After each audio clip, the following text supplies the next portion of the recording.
It's been way too long, Harrison. It's Yeah, been way too long. It's been too long, man. It's been too long. How long has it been? Like a whole week? man, Like, a little bit more if you count the time like before that week from the last game. By the ah, way, I'm having withdrawals. dude. I know. What's going on, people? It's your boy Clan, the Spurs fan, on OOC Order on the Court, and I am here with Harrison, the one and only Harrison, the stat guy, the one you go to if you need any questions answered. He is a genius. He's just so smart. He is Einstein of San Antonio Spurs basketball. Man, Tell how him what's you up, call me Harrison. that when you've got the Parliament wig on, man? You're the smartest one in the gavel. room right here. With the gavel. See, I only have the gavel. I just look lame with this. I look like some guy who want to be lawyer or something like that. Crammy said, "What are you wearing, Clan? I'm a judge today, man. This is Order on the Court. I'm a judge today." I told Clan before we started he looked like he was wearing like a 1700s do-rag or something. Let me take this hat off since it's like interfering with the green screen. But what's going on, people? What's going on? We just thought that we'll go on here with you, just me and Harrison, just talk to you guys a little bit about the Spurs basketball, stuff that's going on around the league. Number one thing that we wanted to talk about was the Popovich situation that we find highly ridiculous. Well, I know I do. I don't know about Harrison's opinion on that. I'm with you. Yeah. And also we're going to talk about Joel Embiid. And a lot of Spurs fans been wondering, can he come to the San Antonio Spurs? Is this the next Tim Duncan for us? Can he lead us if we get him? And we'll talk about that. And lastly, we're going to talk about DeMar DeRozan's contract because we all want to know about that. And that will be your expertise, Harrison, since you are the stat guy. So let's go ahead and get straight into this. So very first thing on the agenda, Popovich to the Nets. Now, I don't know a whole bunch about this, Harrison. I'll be completely honest with you. I've seen it passing by because I mean, throughout the season, the entire season, they've been talking about Pop to this team. This team wants Pop. Knicks want Pop. Like I don't know what to make of it. So, what have you been hearing as far as the whole Popovich to the Nets thing? I mean, it makes a little bit more sense than anywhere else just because Sean Marks is their GM. And I mean, he is a former Spur front office guy and coach and all that. So, I mean, there is that connection. And obviously he's been trying. I mean, they took Andy Birdsong last year, who was I believe he was our director of player personnel.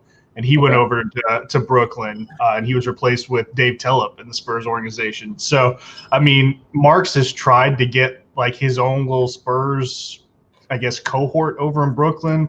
And now they're looking at like, oh, hey, you know, we didn't have Kenny Atkins work out, which I think was stupid. He's a great coach. But, you know, we've got KD, we've got Kyrie. Let's, you know, make a run at a championship. We're a coach away. And the big thing here is that the rumor is that Kyrie is the one asking for Pop. And he feels like, oh, if Pop's here, I can win a championship. And you said Kyrie? Kyrie is asking for right? Pop? Right? And like, my thing about it is, one, you know, they keep talking about how the Nets are going to make Pop an offer he can't refuse, the Godfather offer. One, there's a little bit of a situation where he's still under contract with us. Now, granted, if Pop really wants to go to Brooklyn, San Antonio is going to make that happen for him. And I'll give him. He deserves that. If he really wants to go, we're gonna let him go. But, I mean, then there's also the thing, you know, they could trade for Popovich. And a lot of people are thinking, oh, they're going to trade all these players. Not really how it works. Mostly if we trade, we'll probably get a pick and send Popovich over there. Essentially, we just release him from his contract. They sign him to a big one, and they give him a pick to us for letting him go. It's been gaining a lot of steam because Bruce Bowen went on TV and talked about it today, and he kept seeing, oh, there's more to this than meets the eye, but I don't see it, man. I mean, Popovich has been here for 20-plus years, and then also with Kyrie, man, Kyrie has said he wants a coach. You know, he had David Blatt, who was a legendary coach in Europe. He had Mike Krzyzewski in college. He had Brad Stevens with the Celtics, and then he had Kenny Atkins. He couldn't get along with any of them. I'm like, you think a stricter guy is going to be the key to your success? Come on. Dude, I just think it's just so stupid. Anybody saying anything about Popovich going anywhere other than staying with the Spurs. I just don't see him leaving. I mean, he's so settled. I mean, I just don't understand. I think of it like this, right? Now, when I look at the Brooklyn Nets, them wanting Popovich, I guess any team wanting Popovich really, but them wanting Popovich makes complete sense. Popovich leaving, I'm just trying to think, we don't know Popovich, but I'm just trying to think in his psyche, his position that he's at with San Antonio, where he basically owns the team at this point. What would be his incentive to leave to the Nets? I just don't see it there. It hasn't been any controversy with him with the Spurs. It hasn't been any battling over leadership. There's really been no issues. I mean, the only issues we've had is the Kawhi situation and Steven Jackson, kinda. But I mean, I don't really see. Yeah. I don't see him wanting to leave. What's his incentive for leaving? It doesn't make sense. The only thing that people bring up is, he may want another championship run. And I mean, I think just from, and I don't know Greg Popovich, but just from having, followed this franchise for 20 some odd years and him being at the helm, he's our president of basketball operations, for God's sake. I mean, yeah, he is one of the leading forces behind this team that got us to where we are today. I mean, I don't see him just giving up all that just to go chase another ring. No, that's what the guy that's on the Nets, Durant, that's what he does. Spurs guys don't do that, man. I don't see him leaving. A lot of people talk about, he sold his house.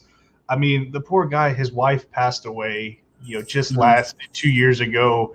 I don't blame him for not wanting to live in that same house. He might just be looking to downsize, all that stuff. I don't think it means anything, but I just don't, me personally, I don't see it. After, 20, 25 some years that you've been with this franchise, if not more, I don't see him leaving the last two just to make one last ditch effort. It's probably not going to work. He's never been like, now, if you're talking about somebody like Phil Jackson, I could see Phil Jackson doing something like that, like, going out trying to get more rings. Like, okay, let me go here and try to get a ring. Let me go here and try to get a ring.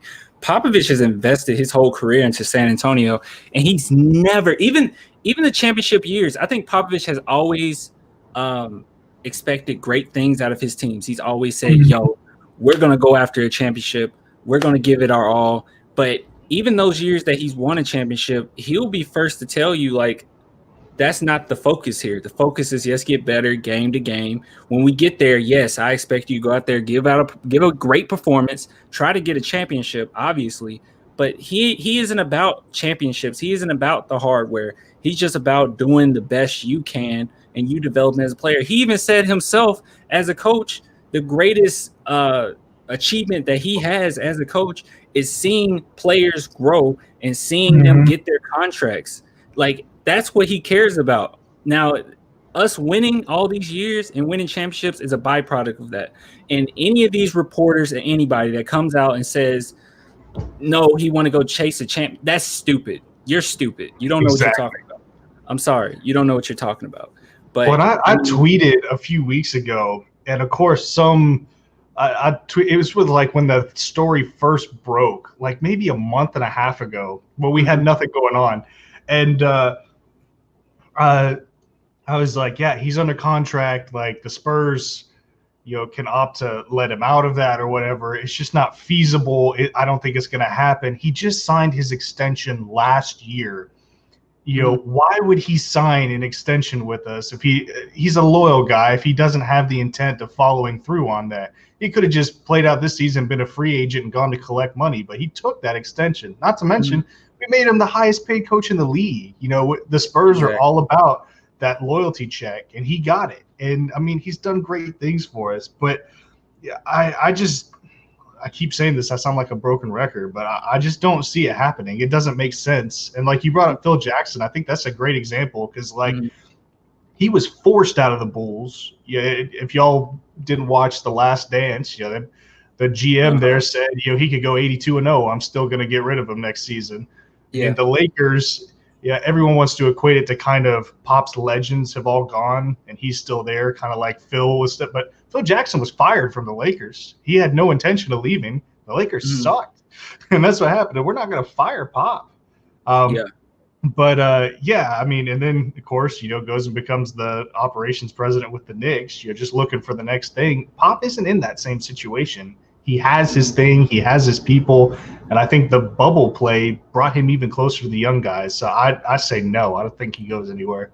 No, it's stupid. I hate that we even had to entertain that, but I mean, it's out there. People keep talking about it, so why not? I mean, and I'll say, if I'm wrong and he goes to the Nets, personally, I believe the man's done enough for our franchise that if he wants to go, we need to let him out of that contract and go. And if he goes to Brooklyn, I wish him all the best, but I don't think it's happening. This isn't a matter of like being mad at Popovich if he goes. Like you said, Pop, you've done enough. I mean, similar to Tony Parker. When Tony Parker went to the Hornets, I was like, yo, do what you want to do. I mean, you gave us your all, if that's what you want to do, if that's the last step you want to do in your career, go ahead. Like, it's not a big deal. Same thing with Popovich. I just don't see it. I just don't see it. I mean, and this team has been so supportive of Pop. Pop been so supportive of it. He loves the community. I mean, I'm pretty sure he loves the franchise, being here for 25 years. So I don't see it. I don't see it. But let's just move on from that, because I think we both agree that it's stupid. Now this next one, man, I do want to talk about this. I think I got a lot of opinions about this. I'm gonna let you go first, but there's been some talk about Joel Embiid going possibly somewhere else, not the Spurs in particular, but getting traded. He apparently wants out of the 76ers. What do you think of this? What do you make of this? Well, one, I take it with a grain of salt, because this rumor, quote unquote, leaked like a day after they were swept by the Celtics. I mean, the Sixers were awful this playoffs. Yeah. I mean, which sucks to say, because I feel like we could have beat them, but we won't get into that. But he basically said, I hope to be in a winning situation next year, which could mean many things. But then all of a sudden, all these stories of him, having trouble in the locker room, not liking the direction the team is going. But to counter that, they fired Brett Brown. And it looks like they're about to clean house. And there's just been this rumor he's going to request a trade. And a lot of people keep saying they want to see him in San Antonio. And me personally, I don't like that. Dude, I have nothing against Embiid. He's a great player. But, say what you will about LaMarcus Aldridge and DeMar DeRozan. Look at us almost 3 years ago with Kawhi sitting out and having to deal with him injured. Say what you will about LA, except for this year with the shortened season. Last year he played 81 games. I mean, other than this year that was shortened, he has not played fewer than 72 games in the season for the Spurs. I mean, you look at DeMar played 77 games last year. He played 68 games this year in a shortened season. And to put it in perspective, LaMarcus was injured the whole bubble. He played a total of 53 games, which is 3 more than Joel Embiid played this season, including the bubble. I mean, Joel Embiid over the last couple seasons has played 62 games, 63 and 31 in 2016. I mean, I think if we're looking at a star, we got to look at having a guy on the court to be the star. And yes, we have the young guys and we want to see them play more, but what's the point in trading away a star for a star that's not going to be on the court with those young guys? And I mean, I agree with Ruru a little bit here. Just Embiid on the court. It's funny. It's the same kind of critique we give Luka. Obviously, Embiid is far ahead of Luka in terms of the caliber of player he is right now. But his body language sucks, man. He gets in his head, and if things aren't going right, he just starts taking plays off, letting things get to him. And, I don't know if we just need that on our team or if we even want that on our team, regardless of the numbers he can put up.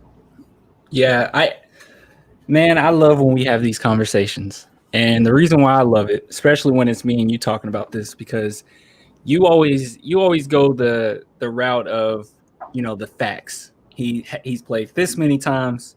He's injury prone, things like that. And I always look at like the intangibles. Like I get inside your head. And I have to say, man, I don't want Joel Embiid at all. I'll just be honest, I think he's soft. I think for being that big and being that dominant that he can be, I just think he's soft. I'm sorry. I was a fan of Joel Embiid his rookie year, and the more I've seen of him, the more I say this dude can't lead anybody to a championship. And not only that, when I look at our team and how things have kind of played out the last few years, free agents does not work out that well for us anyway. It just doesn't look like it works out that way. We're much better when they come into the Spurs system and, they grew up under it. Joel Embiid, I don't see him going to the Spurs and then all of a sudden being a winner. I don't think he has that mindset. I don't think he has that it factor to do that. And if he comes to the Spurs, he will be making the most money. And down the line, he will be the star because he will be the most talented. He would have to be the star. And I just don't see him fitting with us that well when we have such a winning culture. And like you said, he's always injured. It's just so much about him that I just don't like. I'll say this too, because I know you said his body language. I'll say this about him. During this bubble, he looked out of shape. Yeah. Like I'm not saying that, every single player looked like they were in top-notch shape, but he looked out of shape. He looked as if he was not taking it that serious. And I know that, Shaq back in the day, he ate a lot of burgers. He did a lot of, crazy stuff, just got big. Eventually it wore on him, but it worked for him, won 4 championships. It was all A-okay. But Joel Embiid is not Shaq, and I don't think has the capability of just giving up on his health, especially with him already being injury prone like he is. So for him to go into this situation and not be ready or physically ready, I don't see that working out coming to the Spurs. I just don't. I do not want to see Joel Embiid in a San Antonio Spurs uniform. I think that he's soft. And I don't think he's trash or anything like that. I think he's a fine player, fine big man. But I'm sorry. Even when I think about when they went against the what's their names? Toronto Raptors. That's their name. Yeah. And they, I was like, you got to give more there. yeah. Who's the other guy who hit the shot? I don't remember his name. The guy who hit the shot on him. Yeah, that whole game, I mean, just from my recollection, I could be wrong, but I remember him not really dominating the way he could have dominated in that game. I saw him kind of taking a back seat. One of my biggest pet peeves, and especially today's NBA, biggest pet peeves is when centers try to become Steph Curry. It drives me nuts. Get into the lane, muscle up, back them down, do your thing. And it drives me crazy to see players like Joel Embiid not do it. It just drives me crazy. Exactly. I haven't seen you in a while, lyrically artistic. But yeah, he is soft, man. He's soft. And that's just my take on it. I don't know. Now, I'll disagree with this statement a little bit because, I mean, I'm go watch Tim Duncan in college, man. Tim Duncan was never soft. One thing that we have to clarify is, I mean, Joel Embiid's a guy who could beat the crap out of me. I know that. But when Clan says he's soft, he means mentally soft. I mean, we're talking about how he approaches the game, how, he's the biggest body on the court, and he's trying to take these soft touch 3-pointers that he can't do. He's trying to, use dribble moves to get around guys instead of just brute forcing them. And it comes across as kind of soft and kind of lazy at times. Yeah. I mean, we're talking about, he was getting out-muscled at times by DeJounte for the boards. And I'm not saying DeJounte is not a great rebounder, because he is, but Joel Embiid should get the rebound 9 times out of 10 if he's matched up against DeJounte. Yes. But it's just, I don't know. I'm a fan of – I'll have to, like, make this a two-part statement because it's going to sound like I like him at first. I don't dislike the guy. He's a fantastic player. But I'm a fan of the whole, like, not buddy-buddy mentality, how he believes he's the best and all that. I like that. I think it's cool when, you know, players kind of trash talk each other and they know they don't hate each other. They're being friendly about it. But I also think if you're going to do that, you have to back it up. Yes. And, I mean, if you're going to go out there and say, I'm the best center in the world, you have to lead your team when your star point guard goes down. I mean, Nikola Jokic didn't sit back and complain when Jamal Murray was out. I mean, he went out there, led his team. I mean, and they looked pretty good in the bubble. I mean, you know, even the Warriors had so much injury trouble last year in the playoffs. They didn't complain once. They went out with other guys. Obviously, they had more stars, but they went and they played hard. They lost, but hey, it happens. I mean, sheesh, you got to do something about it. And I feel like he uses stuff as a crutch too often, and it's not really a born leader mentality. And this right here, no, maybe Duncan can get through. No, it just from what my experience, it doesn't work like that. I feel like either you have it or you don't. I feel like these players, yes, they can help you somewhat, you know, with your mentality. They can guide you, but at the end of the day, it's you who have to make those decisions. It's you. You know, somebody like Kobe, he looked up to Jordan, and Jordan was a role model for him. But Kobe already had it, and I think that's just what it is. Like, you have to have it first for you to just say, you know, can Tim Duncan get through to him? I mean, Tim Duncan can teach him a bank shot or help him with his technique, but at the end of the day, it's Joel Embiid's. He has to be in the gym, you know, hours on hours on hours perfecting it, and it just doesn't work like that. We said the same thing with LA. We say maybe LaMarcus Aldridge should become a different. LaMarcus Aldridge is a fine player, but we said that maybe LaMarcus Aldridge can just totally change and transform his game, and he could be the next Tim Duncan. No, he's been around Tim Duncan more than enough times. I'm sure they had phone conversations. They've been working out together plenty of times. I think this whole time since he's been hurt, he's been working under Tim Duncan. But at the end of the day, no, it's not going to work like that. LaMarcus Aldridge and somebody like Joel Embiid not going to have that type of mentality just by talking or working with Tim Duncan. It just doesn't work like that. And like the thing is, it's like people. Once you hit a certain age, you are who you are, and that doesn't change over time. You can try, but you usually always revert. I mean, even this year we noticed, and this is not a diss to him, but you know, LaMarcus, he tried to do that stretch four role. He'd have a couple of games where it worked and a couple where it wouldn't. And the thing is, I mean, we got LaMarcus when he was in his 10th year. So 10 years of him playing kind of in a mid-range post-style game, you can't just change that all of a sudden. It's tough. And that's one thing is Embiid has made his living out of the way he's playing now. And I don't think we're going to change that. And you know, with LaMarcus, I'll give him what he's done had worked a lot in the past. But Joel Embiid's is not working for him. He's been pretty inconsistent over time, whereas, you know, LaMarcus has proven he can be a consistent 20 and 10 guy doing that kind of game. So it's a little bit different situations, but kind of the same description there. And we have a star in the chat. I don't know if you've seen it, but look, Dwight Howard. Dwight Howard's in the chat. And you are soft too, my friend. All right, man. What else? Do you have anything else to say about the whole Embiid thing? I mean, I think we kind of hit the nail on the coffin here. Yeah, I think we did. I think it's a good segue though, because you know we talk about not wanting him, but obviously, if a trade were to happen, it's not going to. One of the guys talked about would probably have to be DeMar DeRozan, just because of the size of his contract.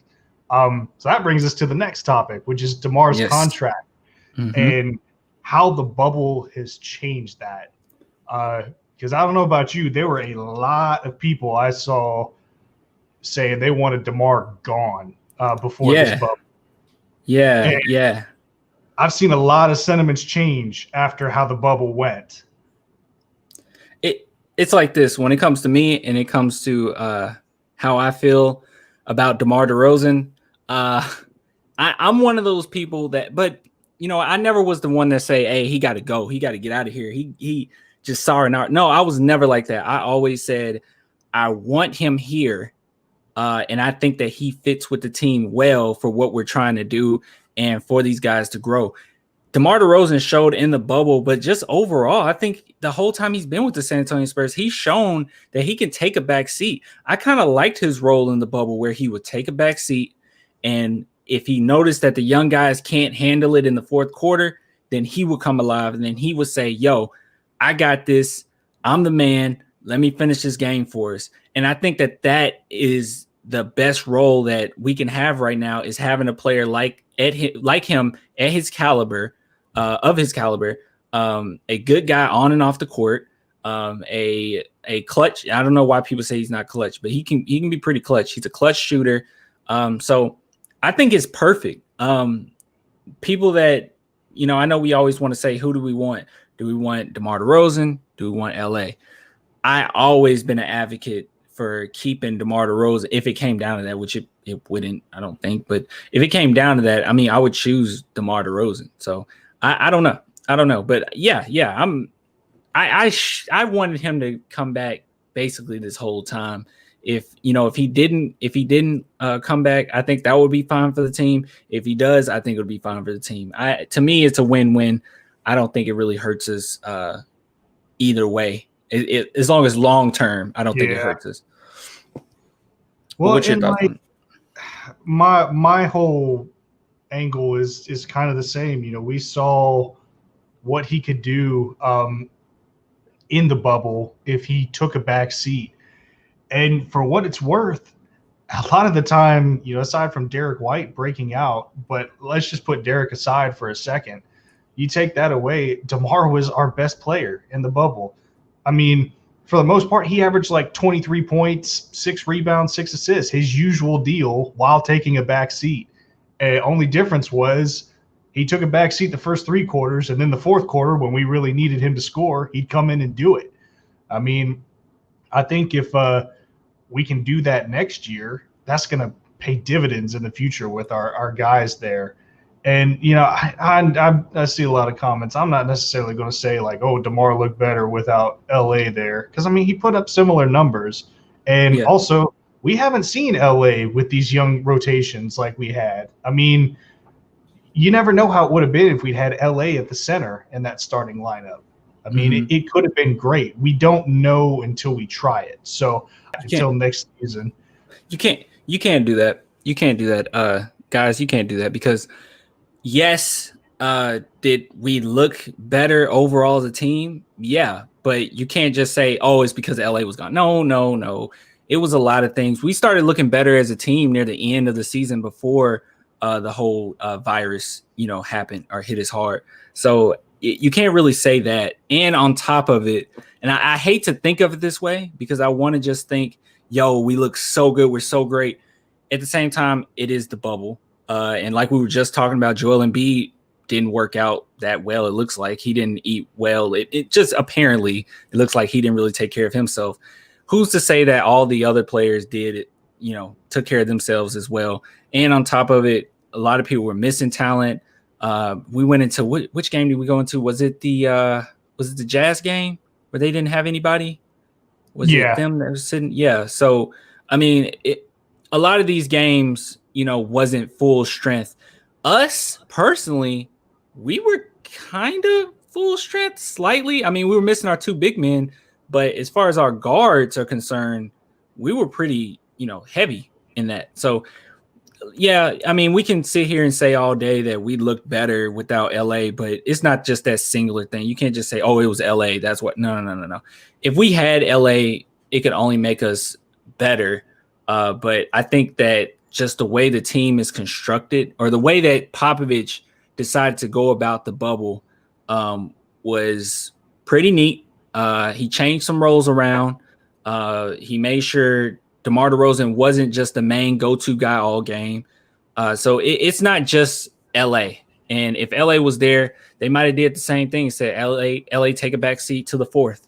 So you don't know. You don't know. But you can't say that because we did look good at the end of the season. It's not like we looked like trash leading up to the break, the hiatus. So I'm not buying that.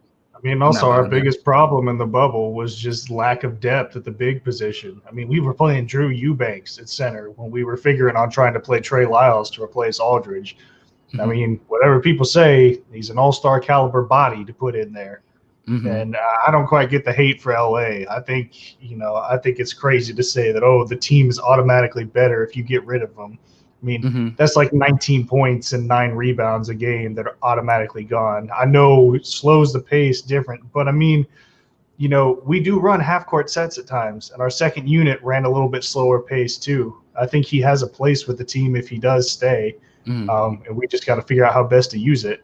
But, also before the bubble, Keldon Johnson started getting some minutes after he had worked on his jumper in the G League. They tweaked it a little bit, started hitting, brought him in to start playing some. So we haven't seen LA play alongside him.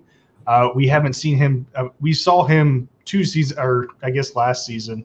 It's hard to say which is last because the playoffs are still going on. It's weird not being in the playoffs. But in the 2018-2019 season, we saw him with Derek White as a starting point guard, and he worked well with Derek. I mean, imagine him now with Derek doing this OP stuff he's been doing. I mean, we haven't seen him play that many extended minutes with Lonnie Walker. I mean, who knows how that could work? So it's too many variables to say, oh, man, this is LA, he needs to go and all that. I think you need to look at it a little bit into next season until we make a definitive judgment. Yeah, and this comment right here, by Kenny, LA slows down the game tremendously. It's true. But maybe with LA being out there, that is our best shot at winning with that talent out there. It's not just as simple as saying, well, LA goes in there and then now everything's slowed down. Well, what if I said, hypothetically, what if, we were riding Jakob like crazy. I mean, what if we told LA, hey, take the Jakob role, and split the minutes with Jakob and help Jakob? I mean, we would have looked better right there. I mean, I can't. It's not like LA's not the type of player that he's just going to take the ball and shoot without, permission like that. It's not written for him. Like he's not going to just say, hey, give me the ball. I want the ball right here. No, he's not really that type of player. He will do whatever the coaches need him to do. So, I mean, you can't say that. I don't know if that's fair, and I'm considered the biggest LA hater. So for me to say that, it's not fair. It's not fair. But I'll say one more thing. We talk about like struggling to change a player, but I'll give LA big credit here because I see some in the comments, how many threes did he take a game? He took a career high this year in threes per game. He took about 3 3-pointers per game, hit about 1.2 of them. That's 39% from 3. That's pretty good for a big who's not used to being a stretch big. Yeah. I mean, and that's up from taking 0.5 3-pointers a game last season. So he took 2.5 more threes on average this year than he did last year. So he's adjusting a little bit. I mean, if he can keep those numbers up, the percentages, while raising the attempts, I mean, maybe he can fit with the team, even if he is a little bit slower.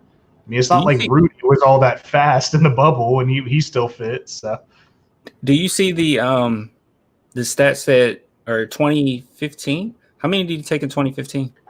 Do you see 2015? 2015, 2016, or 2014, 2015? Was he with the team 2014, 2015? Oh, you mean with the Spurs? Yeah. So the first year with the Spurs, he took 0.2 3-pointers a game and hit none of them. Dang, dude. I remember him shoot. Maybe that was the playoffs. He hit a really big. Oh no, he missed it, and then he went to the line for 3. I think. Never mind. Yeah, I was going to say he hit a few in the Thunder series. I mean, that was his best series. He had like 2 40-point games there. But I mean, he shot 41% from 3 in 2016, 2017, but that was on 0.8 attempts. So I mean, he's essentially shooting just south of his career high on like 2 more attempts a game. So Mm-hmm. I mean that's crazy development from him. So I think there is Mm-hmm. potential to incorporate him in some way. Just because of how free agency goes and how hard it is to pull off trades, I'm not a fan of immediately saying, "Oh my God, we have to get rid of him," because in 5 games the team looked pretty good in the bubble. You actually opened up my mind as far as trades are concerned, because I was just like a normal fan, like a lot of people just thinking, yeah, just trade this player. You just make a call. Hey, you want this player? Yeah, I want this player, and then just make a trade. But you basically taught me like, nah, dude, it's a whole rigorous process. Man, the whole thing is you got to picture it like you're the other team and give yourself the pitch. If we're trading LaMarcus Aldridge, let's say we're the Sixers. Why do we want LaMarcus Aldridge? What is he going to do? Because essentially both teams have to feel like they're getting the better end of the deal, and you're never going to get 100% value for the guy. You're lucky if you get like 60%. And that's why I think that everyone bashes me for saying it, but that's why I think the Kawhi trade was good, is we got pretty good value for that guy. Yeah. I mean, we really did. I think a lot of people feel that way. They feel a little less upset about this whole thing because Keldon is killing it right now. And on top of that, I'm gonna watch this game tonight. I know it's already on. It's like probably what you think? It's probably late second quarter, right? I'm going for the Mavs, man. I want them to whoop. And I know a lot of people say, Clan, bro, get over it, bro. Why don't you just get over it? I'm over it, but you can't expect me to be a Kawhi fan. I'm not mad at them anymore, but screw them. They lose by 15 right now. The Clippers are up 36-21. Oh, damn it, Luka! 39-21. They just hit a 3. Porzingis playing? Nah, he's out today. Damn. It's all right. Well, if they lose, what is it? 3-2? Yeah, I think so. Yeah, they're tied right now. Okay. Well, I'm still going for the Mavs. I'm gonna watch that. I'm just waiting for playoff P to finally activate. Playoff P.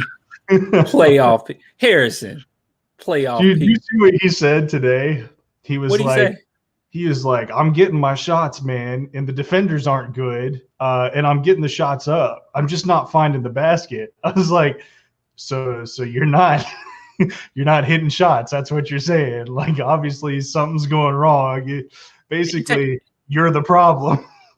He took a low blow at the Mavs, saying that they're not good defenders. And I'll say the Mavs are not the league's best defensive team. I think I actually read somewhere the Mavs are like historically the NBA's best offense this year. Pandemic fee.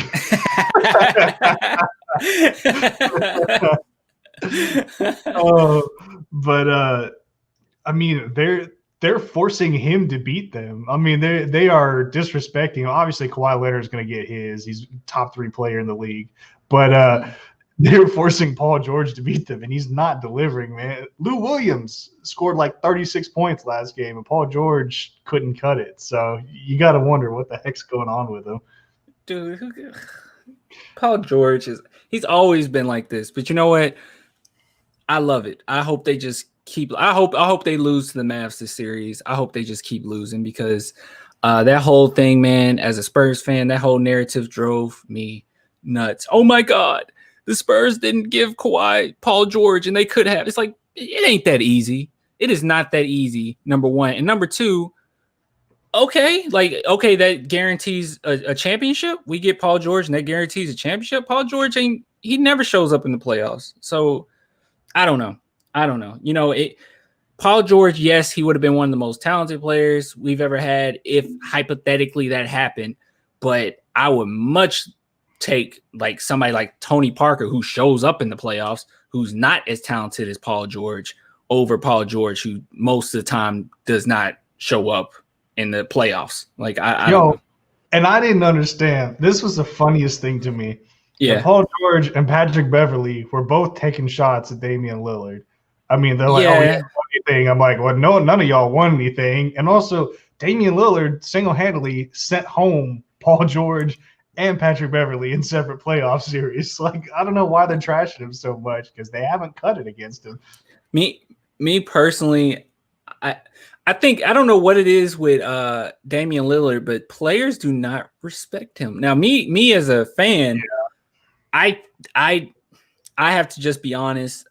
I'm not going to say the man is overrated, okay? Because what he does on the court is incredible, but nerves get to him. He does not have that it factor. Like, I'm just going to kill you when it's the biggest of biggest games. But at the same time, I mean, he's so frustrating because any given moment he could be that guy, and then it's certain teams that I noticed with him that he just shrivel up. I don't know what it is. It's just something about it. He's like the Lakers offense this year. Like, when he's on, but when he's off, he's really off. Yeah. Like, I think about him when he went against Westbrook, and I don't know. Maybe it's like, this is me starting to get like psychological with it, but maybe it's every single time there's a superstar he goes against that's more of a superstar than him, he kind of shrivels up. And then when he goes to somebody that's on the same level, or he feels like it's under, he can just kill him. Maybe that's the case, but I don't know. I don't see the Dame Lillard against Westbrook every single night. I don't see it every single night. Yeah, it's one of those. Also, I don't know if he's meant to be the best player on a team, and that's not a shot. Maybe so. Yeah. I mean, Kyrie Irving has proven that he's more of the beta dog star, and Kyrie Irving's a fantastic basketball player. But he just hasn't been able to get it done by himself. It's easier for him when he's got a guy like LeBron on his team. I mean, easier for everyone with LeBron on their team, let's be honest. But I mean, there's nothing wrong with that. Maybe he's one of those guys you pair next to a star and have a big two, and I don't think Portland really has that. So he carried them into those playoffs, but he's struggling right now to, overcome the Lakers, and that's just how it goes, sadly. Well, but I think I saw someone said, didn't Paul George almost win MVP last season or something like that? And it was like, wow, Russell Westbrook really did this. I was like, I mean, that's kind of true. I don't, man. I'm not a fan of Paul George. I love what? Hold on. What is this? Oh, what is that? My name's Destin. My name's Destin, and I'm wearing a pampered wig. I'm the judge today. It's nothing to judge, but I don't know. I'm judging fucking Dame Lillard. I don't know. He's judging you. I'm judging you, Flight. Man, is there anything else you want to talk? I think we covered quite a bit tonight, man. Just for we covered a lot. kind of a I don't want to say last minute live, but it's like, let's just get on here. We haven't seen you guys in a while, but we got a lot of content coming. I'll tell you about mine first, and then you can tell them about yours, Harrison. I have a show called The Closing Argument that I have been recording on, in which I take hot takes, or I make a hot take, get people thoughts on it, and eventually I'm going to try to get some of you guys on there, and you can debate with me on it, on any hot take that I have or you have. So that's basically the nitty gritty of the show that I have going on, that I'm going to start putting out beginning next week. So it'll be next Wednesday. I think that's how we got the schedule, right? So so it'll be next Wednesday. Tell them about yours, Harrison, because yours sounds so exciting. I don't know about that, but I'm working on a show of my own. It's called Next Up. Basically, right now we're focusing on the guys in this draft. Throughout next season, since college basketball is my favorite thing in the world, I'm going to be going over college basketball and draft prospects year round. I'll say we have a subscription for Order on the Court. If you go to OOCspurs.com, become a sixth man, because you get access to all this stuff. With Next Up, I'm going to release probably 2 or 3 episodes for free. I just recorded a video with Noah Magado-George on Alexei Pokushevsky. So we kind of delve into him. I got to edit some film room in there, but it's going to be a lot of insight. Couple guests on there. Maddie's and Rob have done one on Denny Abdia with me. Maddie did one on James Wiseman with me. We're going to try to cover as many players that people know in the draft and try and cover some undrafted gems too. So subscribe, join our big family, the OOC family, become part of the jury, and come check out my stuff. Yes, it's gonna be fun, man. It's gonna be a lot of fun. And that next up video that I guess we've all did, but it was basically your show that did very well. So obviously people want to know, like, who do we go after? And with us having the 11th spot, and from you, and from what you've been saying, all that talent that we can get, and that's probably a really sweet spot in that draft. So it's going to be interesting, man. It's going to be interesting. But yeah, if you guys could, before you go and you tuck in tonight, can you please do us a favor? Head on over to oocspurs.com, become a member. If you don't want to become a member today, just bookmark it, save the URL, go back to it when you can. But it's literally no money, man. It's what is $5? $5 become a six man. You get so much content. And if you want to just be a member in general, you're not ready for that yet, just go ahead and sign up for the, what is $1? Is it $1? No, it's free for a while, but it's $1 now. So if you go over there, now. You go over there. It's $1 a month, man. You can come on. You can give us $1 a month. You can do that. That's 25 cents. I get 25 cents from that. So if you guys could do that for us, that would mean the world to us. On this video, give us a like, subscribe, turn your notification bell on. Until next time, do you want to? I guess I should say it, right? Come on, John Marshall, you got to do it. I should say it. I just noticed we don't have a clip to end this. How am I going to end this video? Man, I don't have the gavel. Bang the gavel and quick cut out the courtroom, baby. Dude, this is court is adjourned, baby. Woo! Court adjourned.